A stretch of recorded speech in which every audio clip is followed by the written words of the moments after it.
하더라도 건강보험 보장성을 줄이겠다라고 나선 정부는 건강보험 역사상 처음입니다. 그동안의 정부들, 심지어 이명박 정부나 박근혜 정부 때도 병원비 걱정 없는 나라를 만들겠다, 보장성 강화하겠다 이렇게 얘기했지 줄이겠다라고 한 정부는 없었습니다. 윤석열 대통령이 보장성 강화 정책이 포퓰리즘이라고 얘기를 했습니다. 한국의 보장성은 OECD 최저 수준입니다. 가계 지출 중에서 의료비 비중이 OECD에서 두 번째로 높은 나라이고, 코로나19 치료비도 수천만 원에서 수억 원이 나온 나라입니다. 그래서 중산층들도 중병에 걸리면 가게가 무너질 수 있는 나라가 한국입니다. OECD 국가들 대부분은 이렇지가 않습니다. 입원 보장률이 90%가 넘고 100% 가까운 것들이 많은데, 그러니까 한마디로 말하면은 질병에 걸려서 건강과 생명에 직결되는 입원 치료를 받으면은 국가가 보장하는 게 OECD 국가의 상식입니다. 문재인 정부가 겨우 보장성을 2% 올렸는데 이런 걸 포퓰리즘이라고 얘기하면서 폐기하겠다라고 정부가 얘기를 하고 있습니다.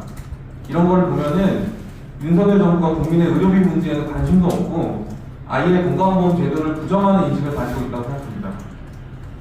윤석열 대통령이 건강보험 보장성 강화 정책이 혈세 낭비고 재정 파탄의 원인이라고 얘기를 했습니다.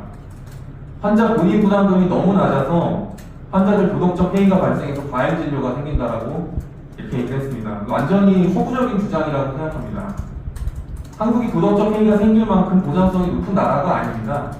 아파도 병원에 가지 못하는 사람이 너무 많지 병원비가 너무 싸서 병원에 너무 많이 가는 그런 나라가 아닙니다. 과잉 진료가 많은 것은 의료가 너무 상업화되어 있어서 그렇습니다. 민간병원이 95%고 정부가 행위별 수가제를 운영해서 병원이 돈벌이하도록 부추기고 있습니다. 그래서 공급자들이 도덕적 해이를 일으켜서 과잉을 하는 거지 환자들 탓이 아닙니다. 그런데도 지금 윤석열 정부가 환자들 보장을 줄이고 의료비를 높여서 아파도 병원에 덜 가게 만들어서 재정을 절감하겠다 이렇게 얘기를 하고 있습니다. 이럴 거면은 정부는 도대체 왜 존재하는지 물어보고 싶습니다. 부자 감세, 대기업 감세는 수십조 원을 했으면서 아픈 환자들 호주머니를 털어서 재정을 아끼겠다는 정부가 도대체 누굴 위해서 존재하는 정부인가를 대답을 듣고 싶습니다. 그러면서 이주민들을 희생양 삼는 것도 아주 큰 문제라고 생각합니다. 외국인들은 차별적으로 보험료를 내국인보다 훨씬 많이 냅니다. 반면에 피부양자도 적고 지역가입자 세대원도 적고 여러 차별 때문에 아파도 병원에 더 적게 갑니다.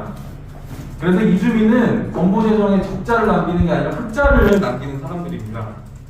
그런데 이런 이주민들이 의료 쇼핑을 많이 해서 건보 재정이 어렵다는 식으로 얘기하고 있는 것은 아주 추악한 일이라고 생각합니다. 마지막으로 필수 의료 강화라고 얘기하면서 민간 병원을 퍼주겠다고 얘기를 하고 있습니다.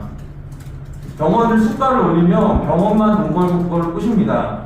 그리고 수가를 올린다는 것은 환자 병원비도 오른다는 뜻입니다. 그렇게 수가를 올려준다고 필수 의료 강화는 안 됩니다. 필수 의료는 비급여가 적고 행위량을 늘리기 어렵기 때문에 민간 병원이 관심 있고 투자하는 분야가 아닙니다. 그래서 필수 의료 문제는 의료가 상업화되어 있는 이상 해결되지 않는 문제고 공공의료를 강화해야지만 해결되는 문제일 것입니다. 결국은 정부 정책을 요약하면은 환자들 쥐어짜서 의료비를 올리고 보장성을 줄여서 민간의료보험 시장을 확대하는 의료민영화고 건강보험 민영화입니다.